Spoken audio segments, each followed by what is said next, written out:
Every Monday, we come out live. So it is great having you here. And to all of you guys who are sharing this with any other people that are coming through to also ask us some great questions.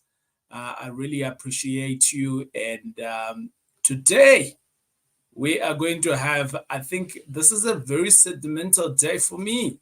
It's one of those days where I think this question is a very, very close to my heart. And when this question came through, I said to myself, boom, this is speaking to me. And it's basically someone who asked the question, who is exactly like you. And they go on to ask the question to say, TJ, I'm a 40-year-old man, and I am trying to retire early. I wonder what they are trying to do by retiring early. But I'm sure we all know we want to live life on our own terms and not being dictated with the Monday to Friday or Monday to Saturdays, and you are grinding in 8 o'clock to 4 o'clock or 5 p.m., whatever the case is. And he's saying that I don't know if real estate business is the way to go, right? I am still employed. I'm a senior manager and I earn a good salary. How did you do it? Woo! Yeah. It is a very interesting question. So my friends, for you guys who are already in the real estate business, you're investing and you've been investing, you got a couple of properties, let's say 3, 5, 10, whatever it is. In the comments, let us know. How would you give a recommendation to this guy, right? I did a video not so long ago, and that video says, we'll put that video in the description. Basically that video, it stipulates how to start. No, it's not how to start. I think it was before you leave your job, right? Before you leave your job, that's the video that I'm going to refer to. So this person here, my friend, before you actually leave your job, I'd like you go to check out that video also. But today, you've asked a very direct question here. TJ, how did you do it? So I'm going to go through the steps on how I did it. And I'm going to share. So I dug in a little bit harder to where I was roundabout when I was 35, because that's when the fire started really burning for me. Around about 35, 33, somewhere there. The fire started really burning a little bit harder for me to do this thing. And I've gone back, I spent some time and I looked at what did I do within those times to where I am today. And by the way, I haven't stopped. I'm still continuing. I'm still continuing learning. So my friend, whoever you are, we're just going to call you John for today. So John, wherever you are today as a 40-year-old man, I want to tell you that real estate is the game, but I'm going to show you why I preferred real estate over everything else that I've done. And I'm going to show you what else I did as well and where I failed and what are the lessons that I also got out of that. And hopefully you can then be able to decide for yourself whether real estate investing is for you. It might not be for everybody, but I really appreciate that you have come through to the channel and you're asking the hard question, how can I do it? So basically that's what you're asking here. How can I do it? And you are seeing that you might potentially have a dead road somewhere there with your employment. That's why you are asking the question. I'm a senior manager. I earn a good salary. How did you do it? TJ, how did you do it? So firstly, I want to put a disclaimer. I was employed for a very long time, roundabout for most of my career as a banker. I traveled throughout Africa, and shout out to my colleagues at Barclays, at ABSA, and some of them are still there. We're still good friends. And guess what? Whilst I was still a banker, I think when you get into the realm of career, and I think this is where this guy is coming from. I think for me, I look back and I'm so glad that if it wasn't for me and the skills of my team, there wouldn't be no internet banking for business banking in Africa. So which means that yours truly was involved in that project and he pushed it hard into Africa. And there's another project that I'm also very proud of, which is called mobile money. It's not a big thing in Southern Africa, but in West Africa, it's a big thing. It's like an e-wallet, but like e-wallet with steroids. Guys get paid their salaries via their mobile money, and they can do groceries. They can get into a combi with groceries and things like that. All of those things are some of my projects that I landed in Africa, and I'm really proud of that. But I realized something. All of this that I was doing, it was my IP. I was getting paid for it as an employee, but I was not reaping the benefits of it in a long term. Yeah. And that's where the fire started burning, and I wanted to find something for me. I was always speaking to my wife, and I'm like, what is it that we can do for ourselves that is ours? Right? So imagine if I had introduced the internet banking into Africa and the system is there, and many people are just coming on, and many people just, and I own the internet banking. Oof, that could have been some good money, isn't it? So I didn't say that, nah, I have my job. Hey, I didn't do that. I learned the skills that I learned whilst I was the bank. And with all the guys that I was working in, I worked very well, good relationships. Some of my guys that are still, that were friends of mine at the bank, they actually became some of my investor partners, right? With what we are doing today. So I am highly, highly happy and extremely blessed, extremely fortunate that I was able actually to be in an employment space. And if you're in an employment space right now, don't get frustrated with your job. You need your job. And that's going to be your launching pad actually to what you're going to do. So what are some of the things that I started doing before I actually went out into real estate? So you might be thinking, you might be new here. I didn't start off in real estate. Real estate came in a little bit later.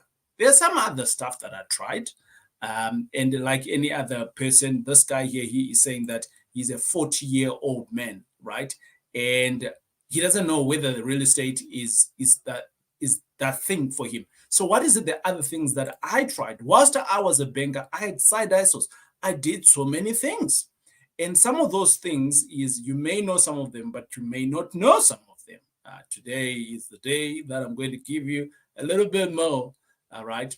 So my first ever side hustle that I tried out was, I think this was not actually, this is my second side hustle. Yeah, I forgot about another one, but I'm going to tell you that one a little bit later at the end, because that's how I met my wife actually, on that side hustle. So this is not, so you're going to see, like, for instance, I'm going to say here, side hustle number one. It doesn't necessarily mean that it was my side hustle number one, right? Some of them, I did them in parallel, that kind of thing. But yes, yours truly, TJ, I did Forex trading at one point. I remember I used to work with one of my project managers, and his name was Hendrik, I think it was. And Hendrik he was in his 50s. And I used to check out Hendrik, checking out his phone like very regularly, and he would go out on smoke breaks quite a bit, checking out on his phone and things like that. And I asked him in one session where we're just sitting and we're brainstorming. I'm like, bro, you're always checking your phone. What's up? And he says, no. So what I do is that I do what is called Forex trading. I'm like, what is that? He says Forex trading is basically I buy $100 and I will trade that. And by the end of the day, I could easily be sitting with 120, 140, 150.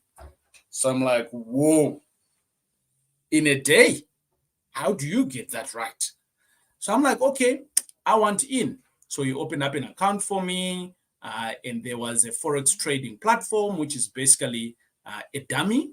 And he says to me, play around with it. And I started playing around with it. Obviously, the playing around on the dummy one, you're always going to make money. So obviously, I made some money. And out of that, there was Forex trading, there was commodity trading and things like that. So I jumped onto that. In my first week, obviously, he was holding my hand, and I made some money, not a lot of money. I think I started off with $100, and I went in, I made some money, about $50, $60, and, as the months continued, and with the business of work, I wasn't focused on it, and I started losing some money. And eventually, I lost all my money. So luckily, I hadn't put in a whole lot of money. And then I asked him, I'm like, bruh, so how do you get this right? And he says, well, the trick is generally is if you're to put in your $100, make sure that you're going to get this $100 back. And then thereafter, you can just play around with the profits. And if you lose the profits, well, it's not really your hard-earned money. So I'm like, okay, I like this. I don't like it. So I stopped Forex trading at some point, and I realized this is not for me. I'm not one of those guys who wants to be continuously looking on my phone. I'm not one of those guys that wants to be on my PC all the time. But later on, when I went to the school that I learned real estate, they were also teaching about Forex trading. And within that, they were teaching different strategies where you could easily just not be put in, what did they call them again? So you'd set everything up in the system automated. When it gets there, it takes out the profits already and things like that. So a lot of stuff is evolved, and we can make some good money in Forex trading, but it wasn't for me. I realized that it wasn't for me. So what is the other side hustle that I did? Bingo. I went into car rentals.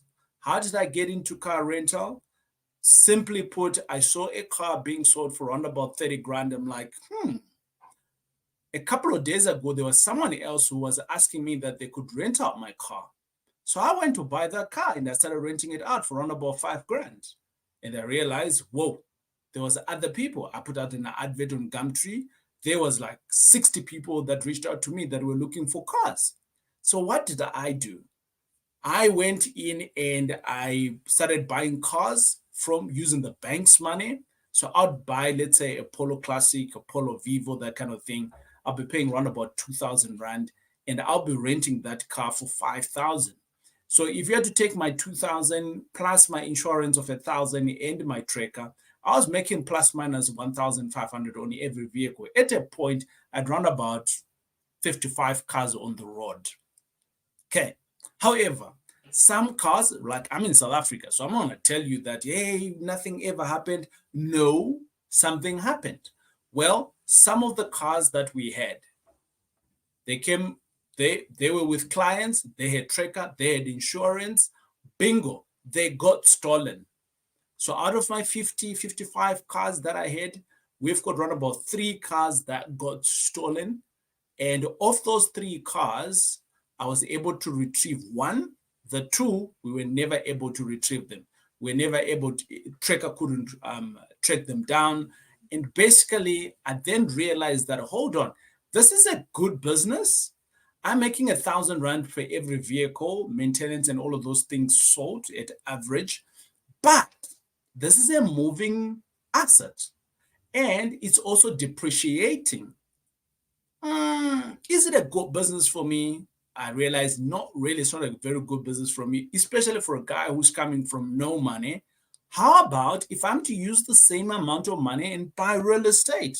And I'm going to tell you a little bit later why I then switched from car rental into real estate. So basically, cars, yes, was my thing. I totally enjoyed it because I would give a person a car and I would forget about it. For some of you who knows the car that I drive, right now, I drive a Polo Classic. It's a 2008 vehicle. I never paid a cent for that car. I bought that car back then. I gave it to a client, and the client paid rent for 6 years on that vehicle. They gave the car back to me. At average in a year, they were doing about 1,000 Ks. It wasn't even a lot. It was a lady who was a nurse, and she just wanted to get from point A to point B, especially for work. She gave back the car to me. The car was still in mint condition in 6 years, no issues at all. And bingo, I am still driving that car. It's my greatest asset that I've ever had. It's long paid for. I never paid for it. I still drive it. Right? My other side hustle, nappies, right? This is a good business. For some of you, you might be like, well, my friends, Kids poo every day. Some of them, they poo 5 times in a day when they got diarrhea. Okay. You need, well, every mommy needs nappies. So what I used to basically do here, I used to buy like a container of nappies. And basically what I'll do is I'll then sell them in singles. And at those days, like I'd buy a container for like one pack, I'd be buying like for 100, and I'd sell it for around about 135, somewhere there. My biggest problem with this business was that everything was cash based, right? So at some point, one of my reps was literally followed to our gate, and our security at our gate was very vigil. Guns went out and things like that. That's when I realized, no, this is not my business. I wouldn't like to be doing cash deals like these ones where I'm driving around and anything can happen with cash. And guess what? That day, he was carrying maybe about 5 grand. Could he have been short for 5 grand? Is it worth it? So I realized, no, this is not the type of business that I want. My other business that I went into was chicken farming, right? I have spoken about this business in many of my videos. And basically what happened was I bought a farm. This is where I started tasting real estate. I bought a farm, and with the farm, I put in chickens on top. So I got 2 businesses there, the real estate business and the chickens themselves. But the chickens, that's when I lost around about 5 million rand within that business. My other side hustle was selling chickens. Yes, yours truly used to sell chickens. Yeah, I did sell chickens at some point, right? Yeah. I did sell chickens, eggs at one point. So basically what I'll do is that I would get at the farm, where I was at the farm, there were other farmers in the area. And these farmers never used to come to town. So because I used to come to town all the time, because remember, I was still what? Employed at the bank. So I would get the eggs at like a ridiculous amount, and then I would come back to town and I'll sell the eggs. So at some point in my house, I had stacks of eggs. Again, I didn't like this business because it was a cash business, and I'm chasing money for people for 35 rand on my at a crate of eggs. So it wasn't really my thing. I realized, nah. So which business made sense for me? Started real estate. So I've given you my friends. So remember, we're answering the question here.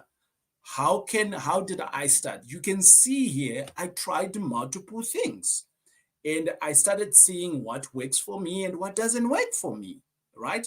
So I can guarantee you there is guys who are killing it with Forex. I can guarantee you that. I can guarantee you there's guys that are killing it with car rental. One of the biggest companies, not my company, but the company that I like, favorite car company that I like, We Buy Cars. Who doesn't know about it? They're making a killing. There's a couple of guys that have gone on to copy the business that I used to do, which is car rental, and they're making good money out of it, right?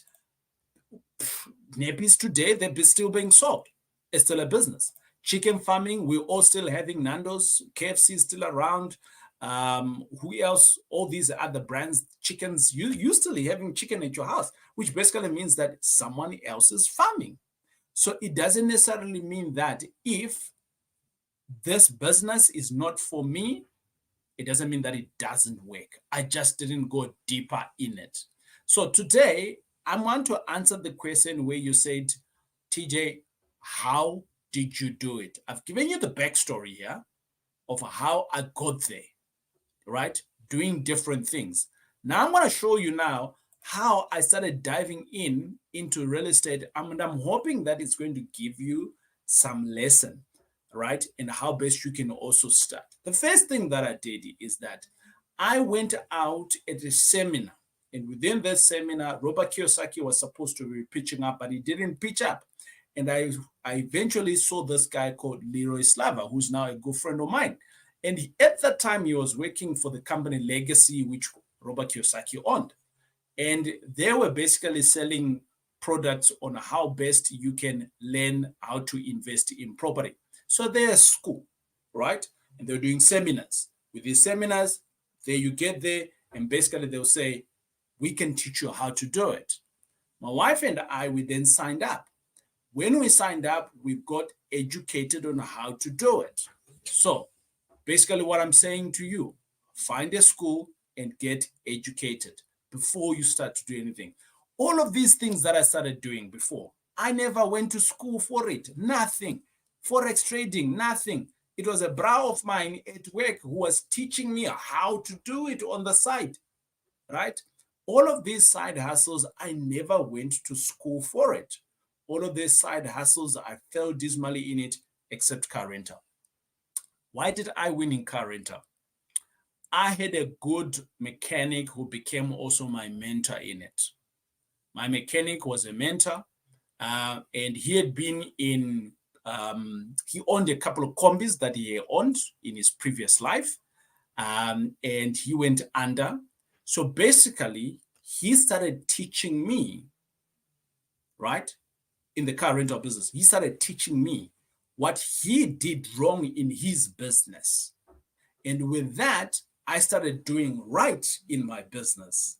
And when I started doing well in my business, for him, it was also good business for him, because the more I grew and the more I had cars, his business as a mechanic to me, he was now looking after my fleet. That's the other thing that you need to consider. Who is teaching you? Have they been there before? Have they done it before? Sometimes they need to be there, but not have failed, not have done well in it. Even if they failed in it, they can teach you something because they've been there before. So in this real estate, I'm talking about how did I start? So I got educated first. Me and my bae, we got educated. The two of us started learning. The second thing is that I got a mentor, a coach. I got a coach. I didn't stop the learning that day. I started continuously learning, right? You can see behind me there, I've got a mini library. In front of me here, where the camera is, I've got like a humongous library where books are teaching me stuff. I haven't stopped going to classes. Every Wednesday right now, I attend a class, right? So I'm on 3 programs right now where I am learning to do my business with the success that I've gotten already. What is that success? I left my job. I am no longer employed. I am unemployable now, right? I got my own business where I'm grinding in my own business, and I am building for me and my family, right? Now, you might be saying to yourselves, okay, I get it, TJ. Let me go to school. High five to you. That's the first thing. Get a coach or a mentor. High five to you. That's great. Start. I wrote this book here that is called From Bed Debt to Property Mogul. And literally everything that I've summarized here, it is in this book, right? You can grab this book. It's on my website. And I wrote another book as well that is called Be the First Millionaire in Your Family. Again, within this book, it's showing you the step-by-step ropes on how you can do it. So before you go in and investing in thousands and thousands of courses, start by getting through into these books, right? And by the way, I'm not the only one who's selling books or who have written about their journeys and so on. You can take out my books is like what? I think 300 each. So that's a small investment of 600 before you commit. Get to learn how this things is being done. And then from there on, you can commit onto a course. You can commit with a coaching coach or with a mentor or whatever it is. But here's the reason why I then stick around with particularly real estate investing. I'm going to give you a couple of things why I stick around with real estate. I realized that when I buy a property, the first thing that I'm going to do is to buy it. So I'm going to be working probably like 24/7 for me to get the funding. And then thereafter, I can pass it on to a property manager, benefit number 2. And then thereafter, I can pass it, and then the tenant who is on that property can then start paying me. Whoa, okay, hold on. This may be a loan that I got from the bank. So the bank has given me a loan. I give the property to a property manager, right? And then thereafter, the tenant starts paying off my bond. So what am I doing here now? I now need to make sure that the property is good. I now need to make sure that I am finding the right property manager. I now need to make sure that I am finding the right tenant. And thereafter, I chill back. And this thing just continues working as a machine. Whoa, TJ, is this passive income? No, my friends, it is not passive. It's a little bit of passive income, but it is passive income compared to being a young manager or a senior manager at wherever you're working. Because now I don't work for 9 to 5. I kind of like work an hour a day on that property. Okay. I now have schedules in terms of when am I looking at my accounting? Is it on the 5th of each month? Right. And when maintenance is happening in between, what am I doing? I can pass on the job to someone else, a property manager, so I can get to chill a little bit. No, TJ doesn't chill. TJ, what he does is he now starts figuring out, I'm not good at accounting. Oh, let me go and learn about accounting. So in that dead time where other people are now saying this is passive income, oh, I don't chill, right? I go and learn things that I don't know. Oh, I'm not good at leadership. Oh, let me go and learn leadership. Oh, I'm not good at internet. Let me go and learn about the internet. So now I am doing things purposefully in the game that's building me with my family. I can decide now, hey, Monday it's a chill day. Yeah, me and my wife, we can chill out, right?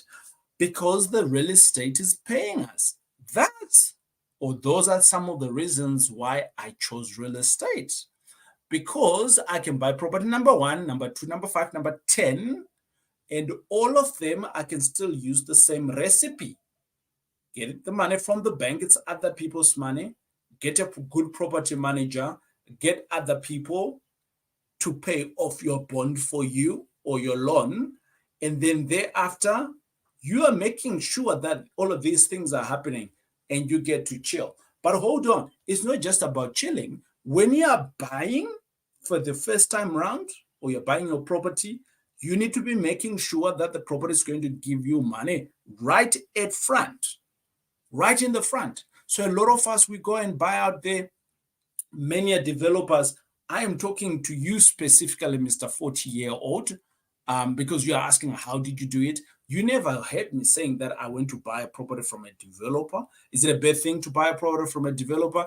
Well, are you going to be making money from day one? Some of them now, they're now a little bit clever now. They're advertising, then they say to you, well, buying a development and I will give you a discount, no rates, no levies for 1 year, and you're going to be earning passive. You're going to be cash flowing from day number 1. Well, my friends, if there's no levies for 1 year, what about year number 2? Okay, year number 2, when levies kick in, are you still going to be cash flowing? Wake up! You need to look at these things thoroughly. All right? Before you buy, you look at it that way, you look at this way, you look at this way, you look at this way. You look at it multiple ways to say, can I still make some money here? What if? Can I still make more money? What if? Can I still make more money? What if? Can I still make some money? So you look at all of these things from different angles. And that's how, my friends, I got to do it. The learning hasn't stopped. I got some of the guys that are in the tribe, some of my coaching team members. Recently, I celebrated a guy. In 1 year, he managed to get 2 deals, and now he's got 20 tenants. Why? Because he's close to the fire of learning, and he's got a coach, and we are learning together as we grow like that. Iron sharpening iron. And that's what can get you. That's why I stick with real estate, because now I can do multiple things out of it, as you can see. So my friend, Mr. 40-year-old, How best can you start? Whatever that you're going to go into, maybe it's Forex, maybe it's chicken farming, whatever that you're going to be going into, my friend, I want you to know this. Learn about it, get a mentor into that stuff, right? And don't give up too soon around it. And dig in deeper into the learning of that aspect, right? And then thereafter, my friend, you are going to be starting to see some success. And before you know it, you can come to me and say, TJ, it was great hanging out with you. I am making some good money. So it is TJ. Remember, this is not about money alone. It's about the lifestyle that you want. That's why I do what I do. It's not about money. Money is a catalyst. Money, we can use it. But it's about what you can do with the money, my friends. It is until we see each other again on the next video. Keep asking the questions and I'll come back to you with the right answers.